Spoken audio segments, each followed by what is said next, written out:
Hi, Julie Jones with SSB Performance, Smarter, Stronger, Better Mindset Training, here with this week's Mindset Made Simple Tip of the Week.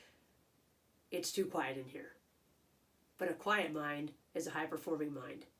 I was working with a high school volleyball team. Shout out to Coach Wade and the Fearless Falcons. Coach Wade just took over the program. She has instantaneously incorporated mental performance training to help her athletes understand how important the mind is to the performance. It's also going to help them pick up on all the things that she's teaching. She's been successful elsewhere, looking to build a winning culture here. Good luck to all of you as you start this weekend. Had a great time working with them. And if you want me to work with your team, I would love to do that as well.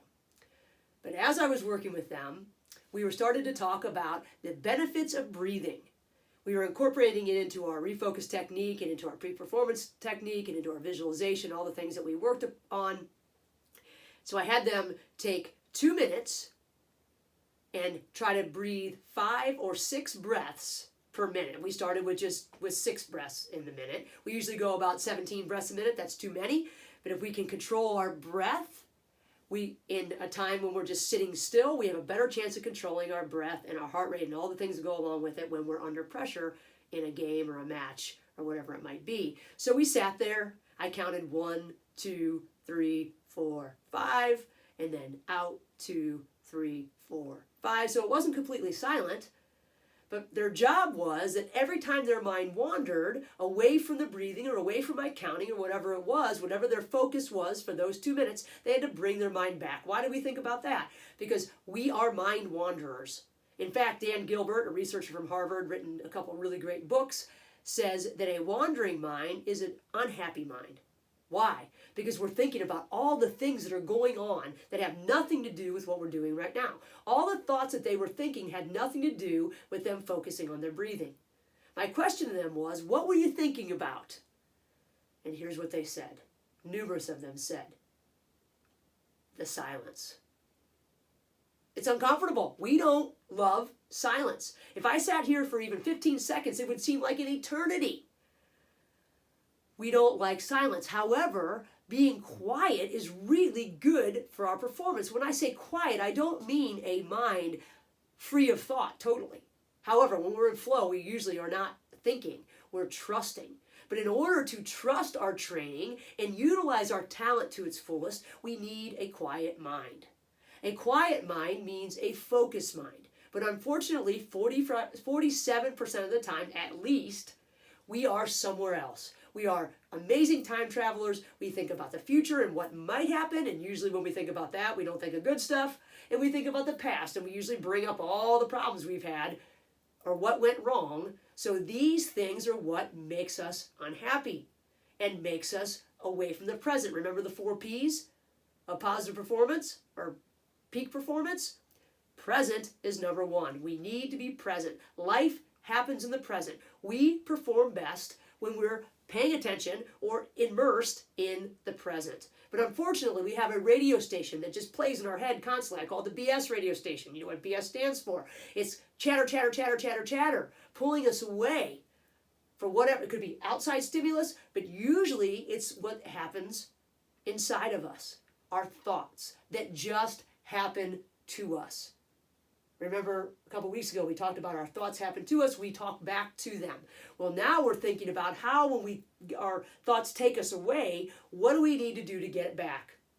Every single time we notice our thoughts going away and we bring them back, we get better at it. We overthink. That's our thoughts taking us away from trusting our training. We think about all the things that could happen, all the things that might happen. This is happening in the moment. This is not about making a plan and then following it. This is thinking about all the things that are going on and rushing through our head while we're trying to make the shot, hit the pitch, make the pitch, whatever, hit the shot in golf. And in our game, there's lots of disruptions, right? People are always yelling unless you play golf or tennis. Quiet, please. But things are going on outside and inside. So how do we quiet our mind? We have to start quieting our mind in quiet times. I challenge you to try what I had Fearless try. Take 2 or 3 minutes and breathe 5 or 6 breaths in those minutes. So if you're going to go for 2 minutes, you're breathing 12 or 10 breaths, whichever's most comfortable. 5 in, 5 out. Good big belly breaths. Every single time your mind wanders, and it will, whether it's from the silence or the things that you need to be doing at this time, or you're hungry, or whatever it is, it's cold, it's hot, I don't know, it could be a million things. Every time your mind goes, bring it back. You just made yourself a better focuser, or refocuser, as I like to say. Try it. Again, we don't get good at breathing in the heat of the moment. We don't prepare for war in the middle of the battle. We prepare for war, on our land, in our time, in focused, practice, intentional drill. That's what this is. Another thing you can do is the 100 breath technique. It's not 100 breaths, it's really only 50 because you're going 1 in, 2 out, 3 in, 3 out. Do that for 3 minutes. And obviously, if you're going at your 5 or 6 breaths per minute pace, you're not going to get to 100 in your quiet time, but you can use the rest of the breaths throughout your day, throughout your competition. And what this can do for you is pull you back to the present, where we perform the best, where life happens. When we start to get rushed, we start to get frazzled, we can just say 36, 37, 38, 39, and boom, we're right back to where we need to be. Later in the game or the match, whatever it is, you go to 49 and 50. And then you use those throughout the day. Get your 100 in throughout the day and pull yourself back to the present whenever you need it. Because the bottom line is this: a quiet mind is a high-performing mind. A quiet mind does not mean that you're not thinking.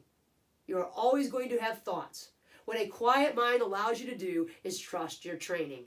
I've said this before. I read in the book, I don't remember what the book was, but every night our muscles get together and they have a beer and they say, if she would only trust me. Because this is what takes us away from that trust.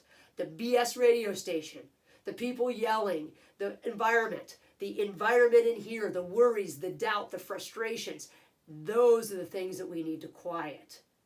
Because silencing those can help us be our best. I don't know about you, but a quiet house is a happy house. A quiet mind is a happy mind. Take a few breaths. If you'd like to talk more about how to get your team to understand the benefits of breathing, shoot me an email, juliej@ssbperformance.com. In the meantime, have a great week and take a deep breath and feel the quiet overtake you.